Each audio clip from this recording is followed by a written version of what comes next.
नमस्कार, मी सौ सुषमा नानगुडे, सहशिक्षिका PES मॉडर्न गर्ल्स हायस्कूल. मान्यवरांच्या मनोगत सत्रात आपणा सर्वांचे मनापासून अभिवादन करते. सानंद आदराने माथा जिथे झुकावा, शिष्यास सर्व देई ऐसा गुरु असावा. निरपेक्ष विद्या कुंभ नित्यरिता जेथे व्हावा, त्या विद्या मंदिरी कर्तृत्व वृक्ष बहरावा.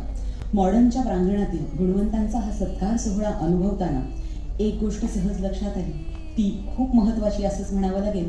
कारण हा कर्तृत्व वृक्ष नेहमीच बहरलेला असतो. तो केवळ आणि केवळ आमचे कुटुंब प्रमुख आणि कर्तृत्वशील नेतृत्व प्राध्यापक माननीय डॉक्टर गजानन एकबोटे सर यांच्यामुळे. आजच्या काळाची पावले ओळखून पुढे मार्गक्रमण करणारी पायनरिंग विजनरी पर्सनॅलिटी म्हणजे डॉक्टर एकबोटे सर. सरांना मी अध्यक्षीय मनोगतासाठी येथे आमंत्रित करत आहे.